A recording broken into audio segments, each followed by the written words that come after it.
अपनी संतान यम और यमुना को वहीं छोड़ उत्तर पूर्व में जाकर के घोड़ी का रूप धारण करके मृगों के साथ विचरण करने लगी। भगवान सूर्य नारायण की पत्नी घोड़ी का रूप धारण लगी और जो मृग थे, हिरण थे, उनके साथ वहीं विचरण करने लगी और अपने पुत्र यम को वहीं ब्रजवान के साथ छोड़ दी। अपने पुत्री यमुना को बहुत वर्ष तक वहीं रही और उधर सूर्य भगवान ने भी छाया को अपनी भार्या समझ रखा था। भगवान सूर्य नारायण भी यह न समझ पाए थे कि उनकी पत्नी अति ने अपने छाया को हमारे पास छोड़ा है और स्वयं यहाँ पर नहीं है। कुछ काल के अंतर शरश्चर नामक एक पुत्र और तपती नामक कन्या छाया से उत्पन्न हुई। जब कुछ समय बीता तो भगवान श्री सूर्य नारायण और छाया के योग से कौन उत्पन्न हुए? तो दो संतान उत्पन्न हुए। एक पुत्र का नाम शनश्चर हुआ, शनिदेव हुआ, और उनकी पुत्री का नाम तपती हुआ। अपने संतान पर अधिक स्नेह रखने लगे और यमुना तथा यम से स्नेह न करती थी। तो छाया से उत्पन्न हुई दो संतान हुए, शनश्चर और उनकी दूसरी पुत्री जो है तपती। जो छाया थी उनका स्नेह शनश्चर और तपती में भी रहता था, किंतु अपने दो पुत्रों पर नहीं रहता था।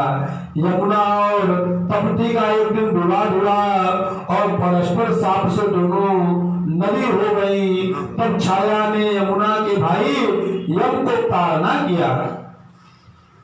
यम ने क्रोध कर छाया को मारने के लिए लात उठाई। तब क्रोध कर छाया ने श्राप दिया कि हे दुष्ट, यह जो आचरण तुमने मेरे ऊपर उठाया यह गल जावे। तब तक सूर्य चंद्र रहे, तब तक मलिन रहे, और जो इस चरण को भूमि पर रखे तो कभी खा जावे। इस तरह से दोनों का विवाद हो रहा था कि इस अवसर पर सूर्य भगवान भी वहां पर आ गए। तब ब्रह्म ने कहा कि हे पिता, यह नित्य हमको क्लेश देती है और समान दृष्टि नहीं रखती है। यह सुन सूर्य भगवान ने क्रोध कर छाया से कहा कि तुमको यह उचित नहीं कि अपने संतान में एक से प्रेम करो और दूसरे से द्वेष करो। छाया कौन थी? अति की ही छाया थी। छाया तो दूसरी महिला नहीं थी, लेकिन जब किसी महिला को संतान एक से अधिक हो जाते हैं तो उनका प्रेम बढ़ जाता है, और जब प्रेम बढ़ जाता है तो संतानों को क्या लगता है कि हमसे प्रेम नहीं कर रहे हैं, दूसरा संतान करता है कि हमसे प्रेम नहीं कर रहे हैं। ये विवाद को सुलझाने भगवान सूर्य नारायण पहुंचे और अपनी पत्नी छाया से बोले कि तुम्हारे दोनों संतान हैं और आप यदि ऐसा भेदभाव करती हो तो अच्छी बात नहीं है। यह सुन छाया तो न बोली, परंतु यम ने कहा कि हे पिता, यह दुष्टा मेरी माता नहीं है, उसकी छाया है। इसी से इसने मुझे श्राप दिया है कि यह कहकर से वृतांत सुना दिया। तब सूर्य भगवान ने कहा कि मांस और उधर लेकर तुम भोग कर जाओ, और हे पुत्र, तेरा चरण अच्छा हो जाए और ब्रह्मा जी की आज्ञा से तो लोग पार हो जाए और यमुना का जल गंगा जल के समान हो और तपती का जल नर्मदा जल के तुल्य माना जाएगा।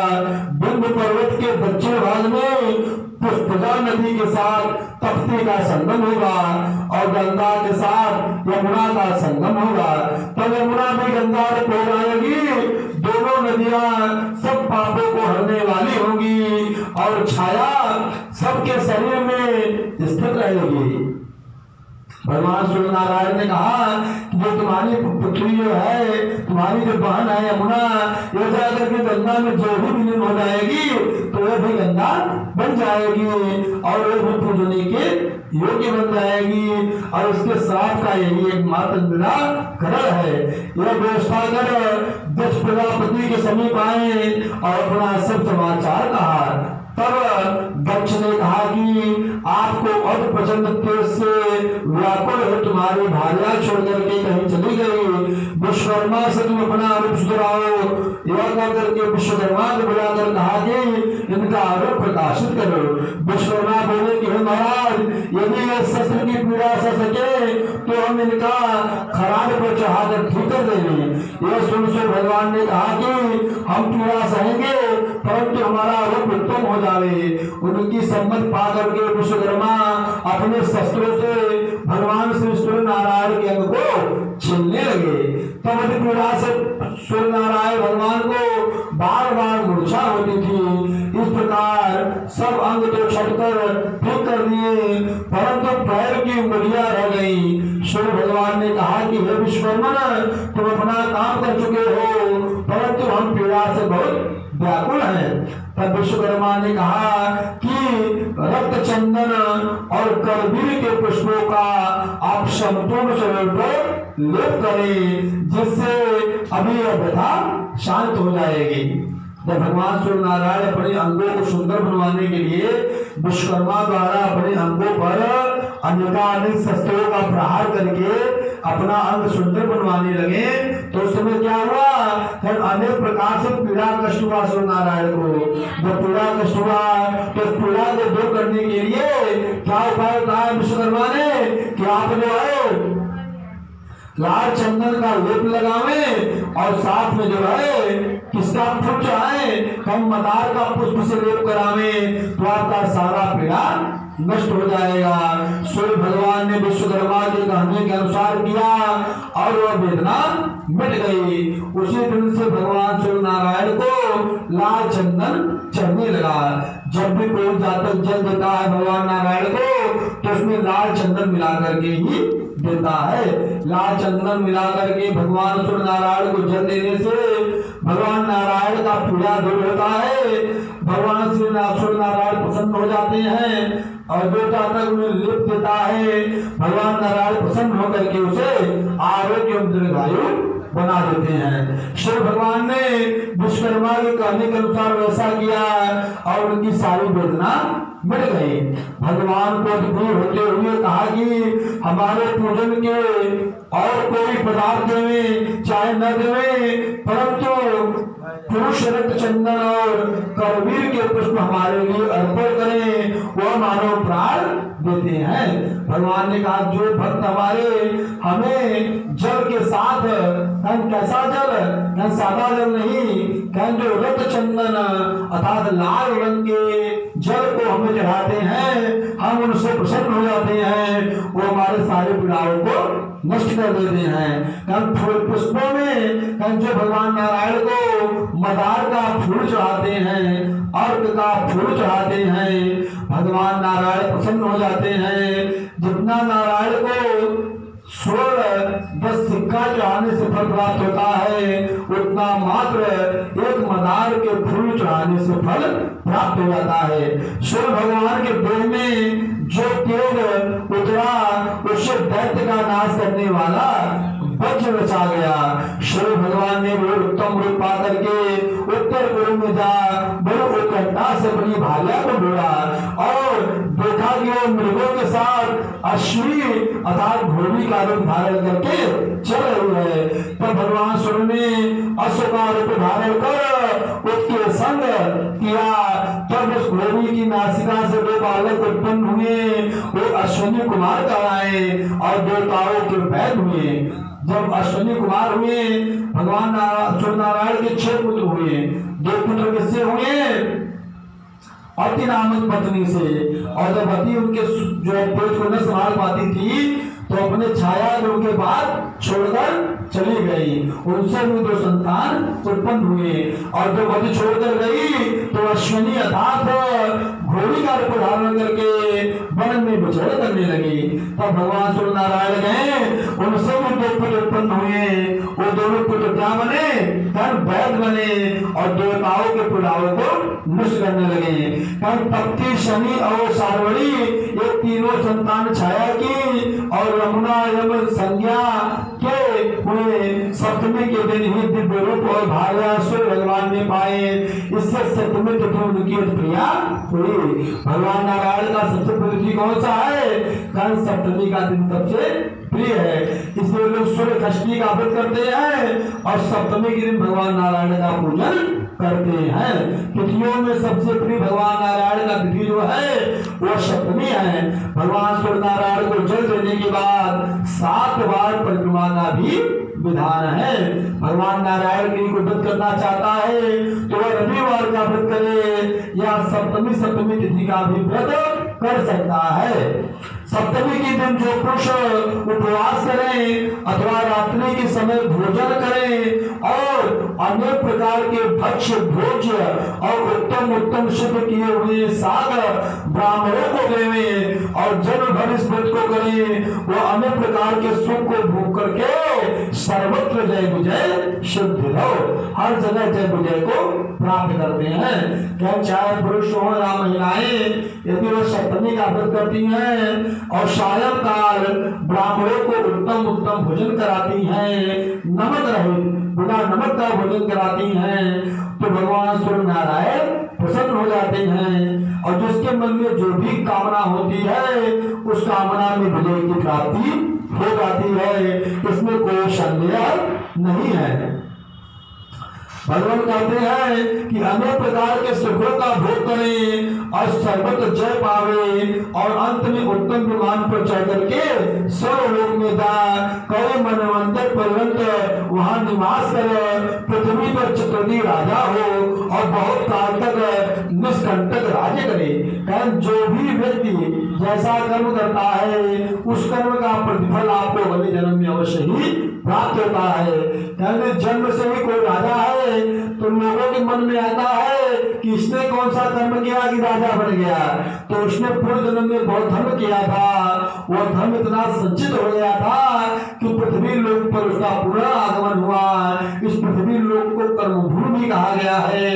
पूरे ब्रह्मांड में तीनों लोक में माँ पृथ्वी लोक ही ऐसा लोक है जहाँ कर्म का प्रतिफल का फल मिलता है। यदि आपने अच्छा कर्म किया है, यदि उसका फल आपको इस जन्म में नहीं मिला है, यदि आपका संचित धर्म है तो पुनः आपका जन्म होगा। हम किस लिए जन्म होगा? कल सुखों का भोग करने के लिए जन्म होगा। कल नाना योनि उत्पन्ना पच्यन्ते स्व पाप पुण्य कर्म भी, जो भी जीव पृथ्वी पे उत्पन्न हुए हैं वो अनेक योनियों में जन्म पाए हुए हैं। कोई कीड़ा बना है, कोई मकौड़ा बन गया है, तो कोई नर बन गया है, तो कोई महिला बन गई है, कोई अनेक योनियों में जन्म पा करके जिन्होंने जैसा कर्म किया है कर्मानुकूल सभी फल भोग रहे हैं। कहीं कोई मनुष्य धनवान है तो कोई दरिद्र है, कोई बहुत धन रखा है तो उसे संतान ही नहीं है। यदि किसी के पास धन भी है, संतान भी है, तो उसके घर में सुख शांति नहीं है। क्या ये सब क्यों होता है? आपने तपस्या की है पूर्व जन्म में, तो तपस्या के फल स्वरूप में इन चीजों की प्राप्ति आपको होती है। भगवान कहते हैं इस तरीके से जब भगवान सूर्य नारायण अपनी पत्नी को घर ले आते हैं, संज्ञा नामक अति का संज्ञा भी नाम था, जब संज्ञा को घर लेकर के आते हैं तो भगवान सूर्य नारायण से उनके जो पुत्र सनी देव है वो नाराज हो जाते हैं कि हमारे माता को छाया को छोड़ करके न जाने किस महिला को लेकर आ गए हैं। और पिता पुत्र का युद्ध चालू हो जाता है कि इनके मन में क्या है, ऐसा ये क्यों कर रहे हैं। जब ऐसा समस्या होता है, पिता पुत्र में चलने लगता है, तो छाया प्रस्तुत होती है, संज्ञा भी प्रस्तुत होती है और छाया शनि देव को समझाती है कि शनि देव मैं संज्ञा की ही छाया हूँ, संज्ञा मैं हूँ और मेरे में ही संज्ञा है, तुम्हारी माँ दोनों है। अर्थात सारा वृतांत बतलाया कि पहले मैं ही संज्ञा थी किंतु तुम्हारे पिता का तेज में बर्दाश्त नहीं कर पाती थी, मेरा पूरा शरीर का रंग काला हो जाता था। मैंने जब देखा कि मेरे परछाई का रंग काला है तो तुम्हारे पिता की परछाई को रहने के लिए छोड़ दिया। छाया मेरी प्रतिबिंब है और मैं ही छाया हूँ। जब शनि देव को समझाया तब जाकर के पिता पुत्र का विवाह नष्ट हुआ। उसी दिन से शनिदेव और उनके पिता के मध्य जो विवाद था उस विवाद का निवारण हो गया। भगवान कहते हैं राजा कुरु ने ये सप्तमी का व्रत बहुत काल पर्यंत किया और केवल सागर ही भोजन किया। तब कुरुक्षेत्र नामक पुरुषोत्तम पाया। सप्तमी नवमी षष्ठी तृतीया और पंचमी तृतीया बहुत उत्तम है और स्त्री पुरुषों को मनवांछित फल देने वाली है। क्या भगवान नारायण का भी कोई व्रत रह रहा है और सप्तमी के दिन व्रत नहीं कर पाया है तो नवमी के दिन भी भगवान का व्रत कर सकता है। यदि कोई नवमी के दिन व्रत नहीं कर पाया है तो षष्ठी के दिन भी व्रत कर सकता है। अर्थात पंचमी षष्टमी सप्तमी नवमी और तृतीया ये सारी तिथियां मनवांछित फल देने वाली हैं। माघ में सप्तमी, अश्विनी में नवमी और भादो में षष्ठी, बैसाख में तृतीया और भादो में पंचमी ये तिथिया इन महीनों में विशेष है। कार्तिक महीना में सप्तमी इस व्रत को ग्रहण करें। उत्तम शाक को शुद्ध कर ब्राह्मण को देवें और आप भी रात्रि के समय शाकाहारी भोजन करें। इस प्रकार 4 मास व्रत करके प्रथम पारण करें। पंचगव्य से सूर्य भगवान को स्नान करावें और आप भी स्नान करें। पीछे केसर का चंदन, अगस्त के पुष्प, अपराजिता नाम, धूप और पायस का नैवेद्य सूर्य भगवान नारायण को समर्पण कर और ब्राह्मणों को भी पायस भोजन करें। अर्थात पायस का मतलब हुआ खीर का। भगवान श्री सूर्य नारायण को खीर का भोग लगावे, उनका विधिवत पूजन करें और पूजन करके जो खीर है ब्राह्मणों को खिलावे। दूसरे पारण में कुशा के जल से स्नान करावे और आप गोबर प्राशन करें और श्वेत चंदन सुगंध पुष्प अगरों का धूप गुड़ के अपूर्व नैवेद्य अर्पण कर वर्ष समाप्त होने पर तीसरा पारण वर्ष के अंतर्गत करें। भगवान कहते हैं प्रथम पारण में पायस का भोग लगावे और दूसरा वर्ष भगवान का व्रत चालू करें तो उसमें भगवान नारायण को हम कुशा के जल से स्नान करावे और भोग के रूप में उन्हें गुड़ का भोग लगावे। सरसत का उत्पन्न लगा करके स्नान करावे, आप भी उसका प्राशन करें। फिर चंदन, करवीर के पुष्प, गुगुल के धूप और अनेक प्रकार के भक्ष्य भोग सहित दही भात नैवेद्य चढ़ावे और ब्राह्मणों को भी भोजन करावे। कल सर्वस भगवान का व्रत करें तो उसमें क्या करें कि भगवान नारायण को दही भात का भोग लगाइए और वही दही भात ब्राह्मणों को भी खिलाइए। सूर्य नारायण के आगे ब्राह्मण से पुराण श्रवण करें अथवा आप ही पुराण पढ़ें और अंत में ब्राह्मणों को भोजन करा करके पौराणिक वस्त्र आभूषण दक्षिणा दे करके ब्राह्मणों को प्रसन्न करें। पौराणिक के प्रसन्न होने पर सूर्य नारायण प्रसन्न हो जाते हैं। रक्त चंदन करवीर के पुष्प गोगों का मोदक प्रयास नैवेद्य आदि से भगवान का पूजन करके भगवान नारायण को साष्टांग नमस्कार करें। अब भगवान नारायण की जो पत्नी है सूर्य नारायण की संज्ञा और छाया, भगवान नारायण की 2 पत्नियां सूर्य नारायण की कौन कौन, संज्ञा और छाया, लेकिन वास्तव में उनकी पत्नी एक ही है। कौन? संज्ञा। संज्ञा का जो परछाई है वो कौन थी?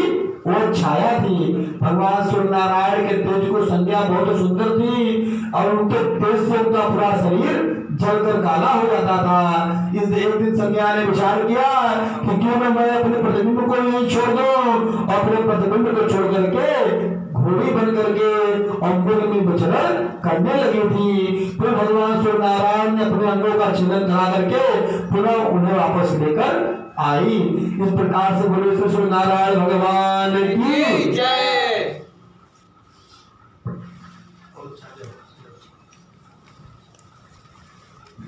श्री कृष्ण गोविंद हरे मुरारी, हे नाथ नारायण वासुदेव। श्री कृष्ण गोविंद हरे मुरारी, हे नाथ नारायण वासुदेव। हे नाथ नारायण वासुदेव,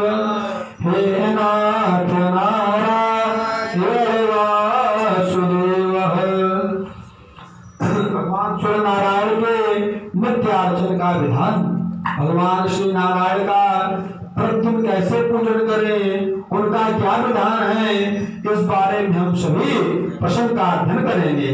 श्री भगवान कृष्ण कहते हैं कि हे सांब, अब हम सूर्य नारायण के पूजन का विधान करते हैं, जिसके कारण से संपूर्ण पाप और विघ्न निवृत्त होते हैं। प्रातः काल उठ करके शौच आदि से निवृत्त हो, नदी आदि के तट पर जा आचमन कर शुद्ध मृतिका से शरीर का लेप करके सूर्योदय के समय स्नान करें। फिर आचमन कर शुद्ध वस्त्र पहन करके सूर्य भगवान को अर्घ्य दे करके सप्ताक्षर मंत्र से पूरक, कुंभक और रेचक नामक प्राणायाम करें।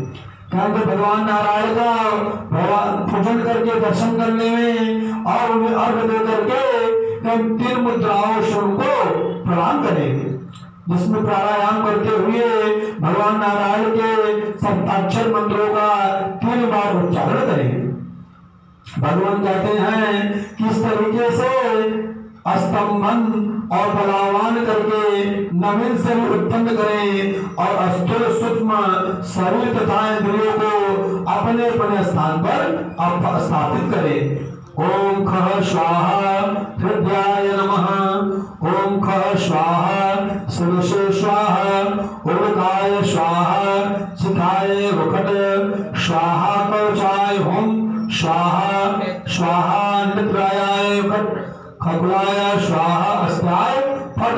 इस प्रकार से अपने शरीर में ईश्वर का स्मरण करते हुए न्यास करें। इन मंत्रों से न्यास कर पूजा की सामग्री को मूल मंत्र से प्रोक्षण करें। फिर सब उपचारों से भगवान सूर्य का पूजन करें। दिन के समय मूर्ति में और रात्रि को अग्नि में सूर्य नारायण का पूजन करें। प्रभात के समय पूर्वाभिमुख हो जावे, सायंकाल को पश्चिमाभिमुख होकर के, रात्रि के समय उत्तराभिमुख होकर के भगवान का पूजन करें। ओम खगोलकाय स्वाहा। इस सप्ताक्षर मूल मंत्र से सूर्य मंडल के बीच अष्टदल कमल का ध्यान करके उसके मध्य में सूर्य नारायण का मूर्ति बनवाए। भगवान नारायण का क्या मंत्र है? ओम खगोलकाय स्वाहा।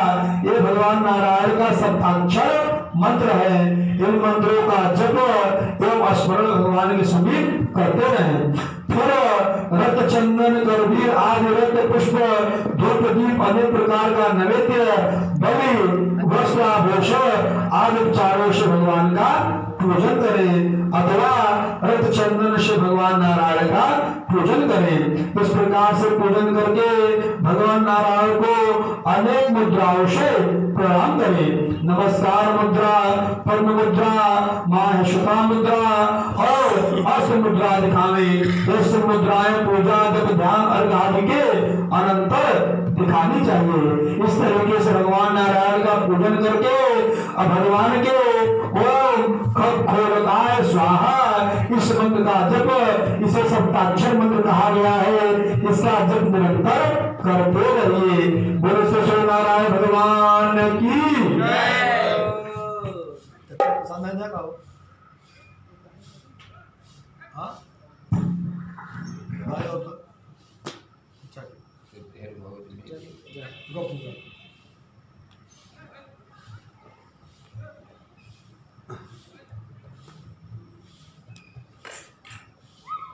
कैसे बोलने चला ना सुना